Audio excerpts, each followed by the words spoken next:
नमस्कार, आप देख रहे हैं गुड न्यूज टुडे। शाम के 4 बज चुके हैं और 2 दूनी 4 लेकर हम फिर से हाजिर हैं। मैं हूं अनंत और मेरे साथ है मेरी सहयोगी शगुफ्ता।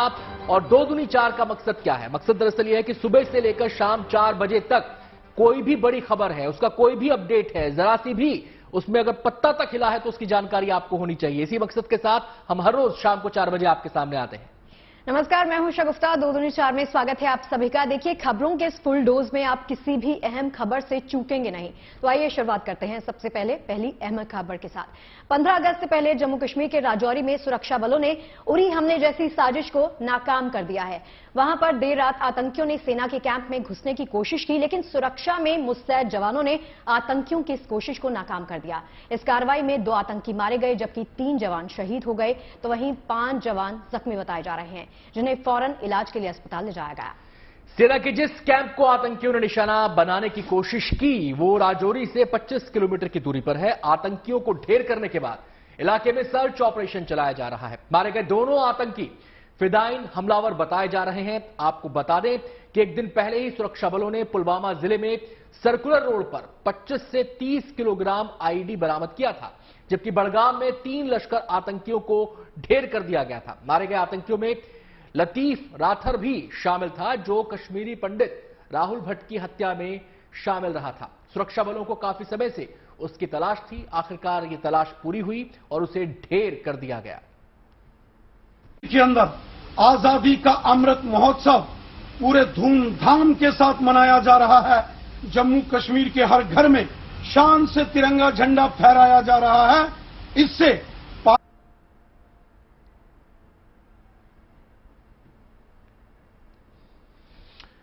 तो आपको बता दें कि मुठभेड़ में पहले 3 आतंकियों को मार गिराना और उसके बाद एक बड़ी साजिश को नाकाम कर देना, यह बताता है कि स्वतंत्रता दिवस के मौके पर दुश्मन कैसे भारत में खूनी खेल खेलना चाहते हैं, लेकिन उनके नापाक मंसूबों को हमारे सुरक्षा बलों ने चौकस रहने के कारण नाकाम कर दिया। 2 आतंकियों को ढेर कर दिया गया और जिस जगह यह मुठभेड़ हुई है वहां से कुछ ही दूरी पर बॉर्डर लगता है और यही माना जा रहा है कि बॉर्डर पार की साजिश का यह हिस्सा पूरा का पूरा घटनाक्रम रहा।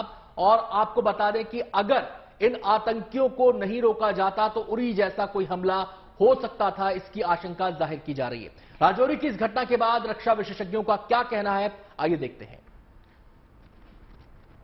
देखिए, जो राजौरी में हुआ है वो उसकी इंटेलिजेंस रिपोर्ट पहले से ही आ रही थी कि पाकिस्तान जो है हमारा 75वां जो हमारा इंडिपेंडेंस डे है उसके अंदर कोई खलल डालेगा। और जो ऐसे सिक्योरिटी इंस्टॉलेशंस हैं, रेलवे स्टेशन है, रेलवे ट्रैक्स हैं और बाकी बाजारों में लोगों के ऊपर कहीं ना कहीं ऐसे वो आईडी ब्लास्ट या ऐसे घातक हमले करेगा। और ये जो है जो खबरें थी, ये इंटेलिजेंस रिपोर्ट जो है ये अब पूरी साबित हो गई हैं। पर हमारे जवान जो है, हमारे जो फौज है, हमारे जो सिक्योरिटी फोर्सेज हैं वो पूरे तैनात हैं। पर अफसोस की बात यह है कि इन दोनों को जो टेररिस्ट जो घुसपैठ करने की कोशिश कर रहे थे उनको न्यूट्रलाइज करते करते हमारे 3 जवानों ने वीर गति पाई है। ये जो चीज है ये चलता रहेगा ऐसे ही, क्योंकि पाकिस्तान और पाकिस्तान आईएसआई के बैक टियर टेररिस्ट जो है ये बिल्कुल नहीं बंद करेंगे ये, क्योंकि पाकिस्तान की नीति है कि वो एक जो अपना टेररिज्म जो है वो स्टेट पॉलिसी है उसकी, और स्पेशली हिंदुस्तान के खिलाफ, क्योंकि उनको अभी तक 71 की जो उनका जो बाइफर्केशन हुआ जहां बांग्लादेश बना वो अभी तक भूला नहीं है। ये चीज जो है तब तक चलती रहेगी जब तक हिंदुस्तान अपनी पॉलिसी चेंज ना करे। अब देखिए, इस पूरी साजिश को नाकाम करने का पूरा श्रेय, पूरा क्रेडिट हमारे जवानों को जाता है, जो 24/7 मुस्तैद रहते हैं और हमारी रक्षा करने के लिए तैनात रहते हैं। अब देखिए, अब बात कर लेते हैं आयकर विभाग के ताबड़तोड़ एक्शन की, जहां पर महाराष्ट्र के जालना में आयकर विभाग ने रियल एस्टेट, कपड़ा और स्लीट कारोबारियों के खिलाफ एक बड़ी कार्रवाई को अंजाम दिया। इस कार्रवाई में एजेंसी ने 390 करोड़ रुपए की बेनामी संपत्ति भी जब्त की, जिसमें 58 करोड़ कैश, 32 किलो सोना और कई प्रॉपर्टी के कागजात मिले हैं। छापेमारी में मिले कैश को गिनने के लिए विभाग को करीब 13 घंटे का वक्त लगा। जो कैश बरामद भी किया गया उसे जालना के स्थानिक स्टेट बैंक में ले जाकर गिना गया है। आपको बता दें कि 1 से 8 अगस्त के बीच इस कार्रवाई को अंजाम दिया गया, जिसके लिए राज्य भर के 260 अधिकारी और कर्मचारी जबकि 120 से ज्यादा गाड़ियों का इस्तेमाल किया गया। बताया जा रहा है कि छापेमारी की भनक कारोबारियों को ना लगे, इसके लिए अधिकारियों की गाड़ियों पर दूल्हा दुल्हन के नाम के स्टिकर लगाए गए थे, जबकि दूसरे लोगों की गाड़ियों पर अलग अलग स्टिकर लगाकर एक कोड वर्ड दिया गया जिसमें लिखा था दुल्हन हम ले जाएंगे। और दुल्हन वो कौन थी? दुल्हन थी ये अवैध संपत्ति जिसको लेने के लिए आयकर विभाग की टीम पहुंची थी अलग अलग ठिकानों पर। इतना ही नहीं, रेड के वक्त आयकर विभाग को घर और कारखानों पर कुछ नहीं मिला, लेकिन जब शहर के बाहर फार्म हाउस पर रेड मारी गई तो भारी मात्रा में यह कैश बरामद हुआ। 58 करोड़ इस कैश को गिना गया है। कई मशीनें इस कैश को गिनने के लिए लगानी पड़ी।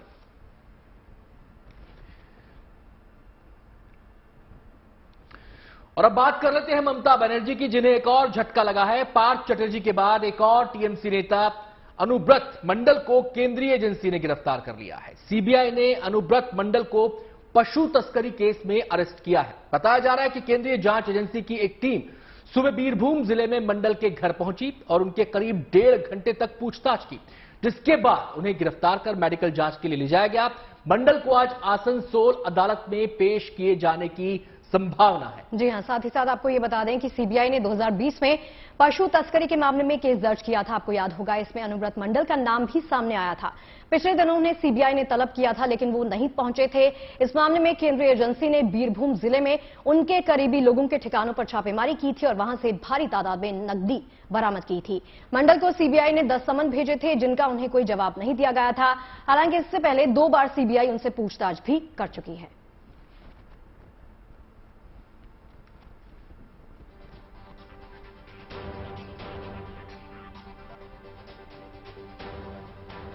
अब देखिए, अनुव्रत मंडल की गिरफ्तारी होते ही बीजेपी को ममता सरकार पर फिर से हमला बोलने का मौका मिल गया है।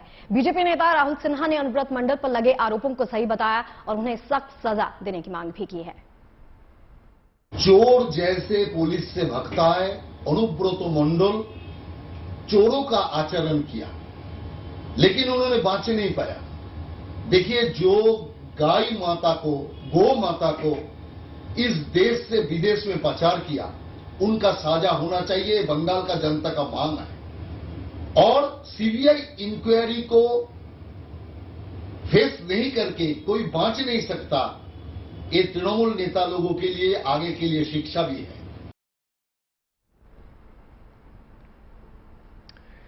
खबरों में अब रुख करते हैं पहाड़ों का, जहां बारिश आफत बनकर बरस रही है। हिमाचल प्रदेश के कुल्लू में सुबह सुबह बादल फटने से भारी तबाही मच गई।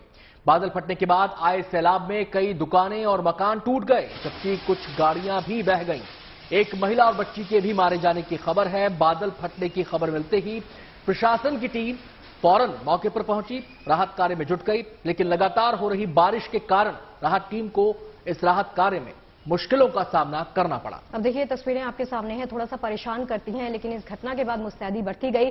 बादल फटने के बाद जो तस्वीरें सामने आई, उनमें हर तरफ सिर्फ और सिर्फ तबाही का मंजर ही देखा जा सकता है। कहीं लोगों के आशियाने सैलाब में बह गए, तो कहीं सैलाब के साथ आए बड़े बड़े पत्थरों से रास्ते भी बंद पड़ गए। सैलाब के इस प्रचंड वेग को देखते हुए इलाके के लोगों ने वहां से भागकर अपनी जान तो बचा ली, और मौसम के इस बिगड़े मिजाज को देखते हुए पुलिस की टीम लोगों को सायरन और लाउड स्पीकर के जरिए लगातार अलर्ट करती जा रही है। देखिए, पिछले 24 घंटे की बात करें तो पूरे प्रदेश में ही रेनफॉल एक्टिविटी कल देर रात से जारी है, और इसके चलते जो हमारे 5-6 डिस्ट्रिक्ट हैं, जैसे शिमला है, सिरमौर है, मंडी है, हमीरपुर है, कांगड़ा है, यहाँ पे 1-2 स्थानों में हैवी रेनफॉल भी रिकॉर्ड की गई है। और जैसे अमाउंट वाइज बात करें तो डिस्ट्रिक्ट मंडी में सुंदरनगर में वेरी हैवी रेनफॉल रिपोर्ट की गई है, एक स्टेशन पे 141 mm। जैसे फिर बाकी जो 6 डिस्ट्रिक्ट है, सिरमौर है, यहाँ पे भी हैवी रेनफॉल रिकॉर्ड की गई 1-2 स्टेशन पे। और आगामी 5 दिनों की फोरकास्ट की बात करें तो आज 11 तारीख को पूरे प्रदेश में ही रेनफॉल एक्टिविटी जारी रहने की संभावना है। और अलर्ट के तौर पर जो हमारे डिस्ट्रिक्ट्स हैं, चंबा, कांगड़ा, मंडी, बिलासपुर, हमीरपुर और शिमला और सिरमौर, यहाँ पे आइसोलेटेड प्लेसेस में 1-2 स्थानों में हैवी रेनफॉल होने की भी संभावना है अगले 24 घंटों में।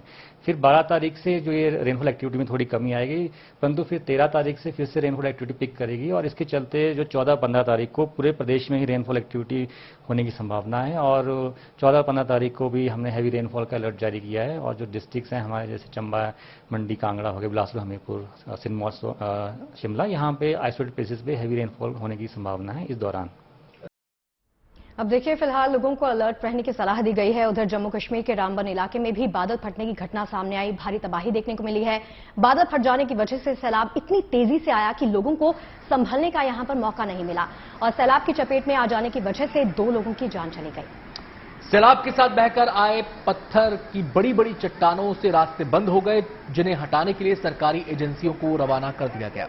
रामबन के अलावा भी राज्य के दूसरे हिस्सों में भारी बारिश और पहाड़ खिसकने की घटनाओं से जनजीवन खासा प्रभावित हुआ है।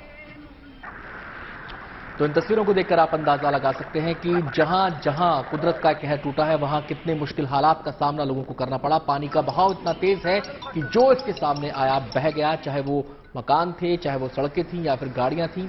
लेकिन गनीमत ये रही कि रामबन के इस इलाके में जहां ये सैलाब आया, कोई व्यक्ति इसकी चपेट में नहीं आया और जो लोग इसके करीब थे उन्हें फौरन ही वहां से हटा लिया गया। फिलहाल राहत और बचाव का काम जारी है। आपको बताएं कि जिन जिन इलाकों में इस सैलाब की वजह से मुश्किलात का लोगों को सामना करना पड़ा है, क्योंकि संपर्क टूटा है, सड़क मार्ग पर बाधित हुआ है, लिहाजा ऐसे लोगों को राहत पहुंचाने के लिए प्रशासन की टीमें पूरी तरह से मुस्तैद हैं।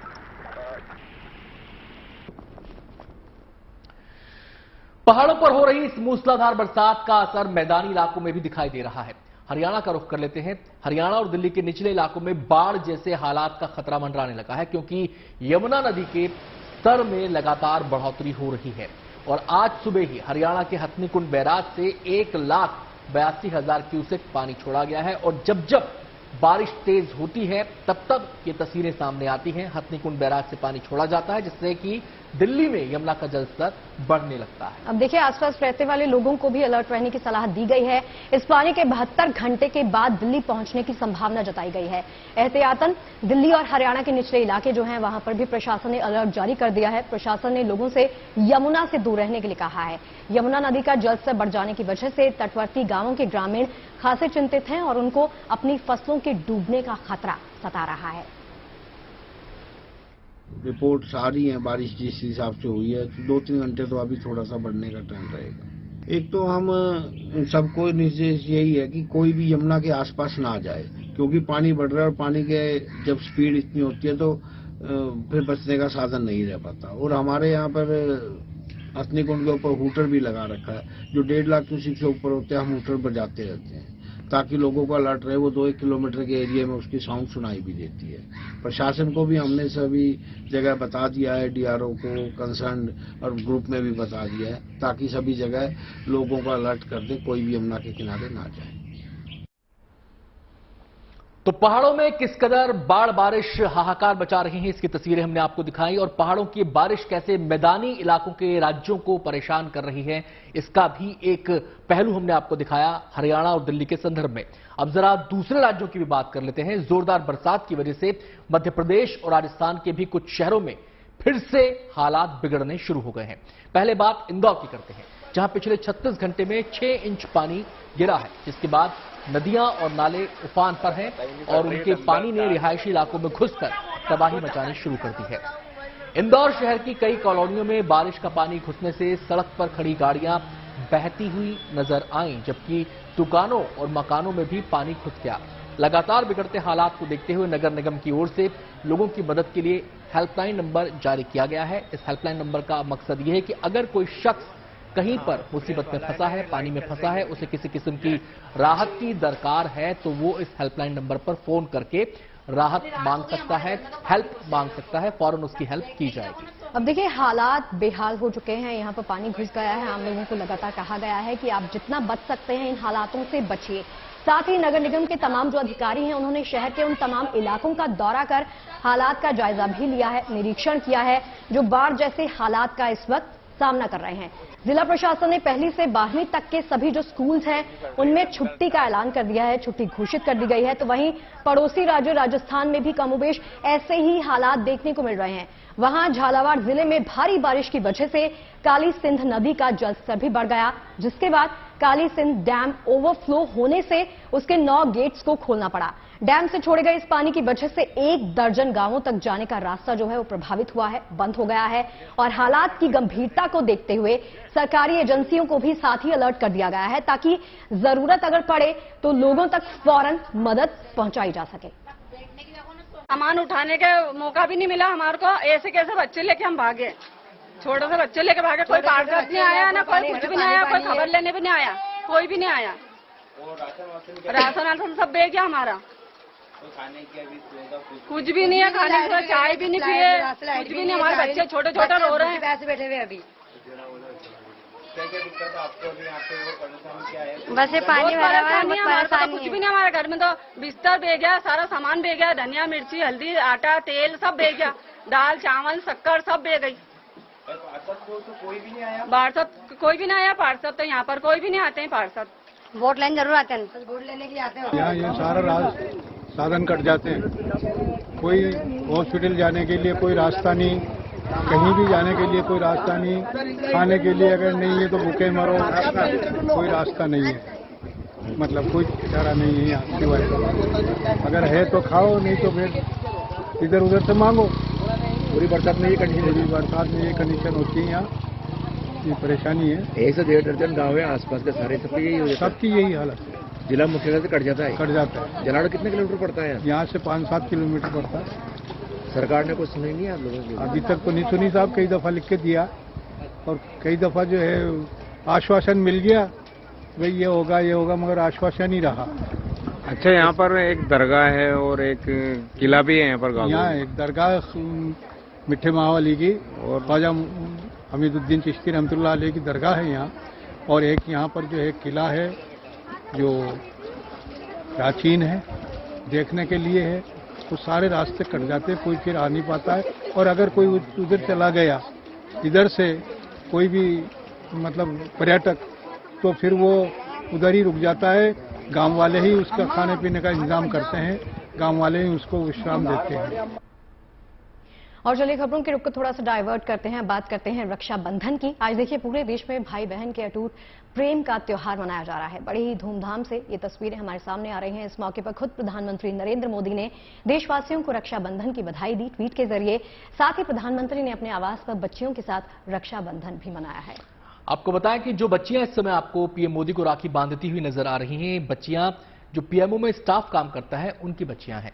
ये तमाम बच्चियां पहुंचे हंसी खुशी के साथ, राखियां लेकर पहुंचे, रंग बिरंगी राखियां लेकर पहुंचे। और आप देखिए कैसे पीएम मोदी की कलाई भर गई इनकी राखियों से।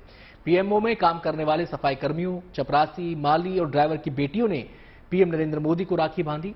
इतना ही नहीं, पीएम मोदी ने इस दौरान बच्चियों से उनका नाम और हालचाल जाना। पीएम का आशीर्वाद पाकर ये बच्चियां काफी खुश नजर आईं, इनके चेहरे खिल उठे, इनके चेहरे की मुस्कान बता रही हैं कि आज कितना अच्छा इनको फील हो रहा है। पीएम मोदी ने बच्चियों के साथ रक्षाबंधन मनाने की फोटो भी शेयर की है।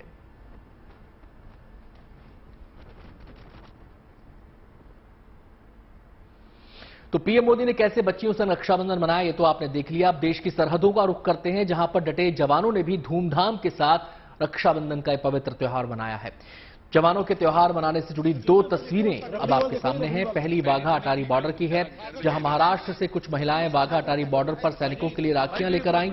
इन महिलाओं ने जवानों को तिलक लगाया, आरती उतारी और उनकी कलाई पर राखी बांधी।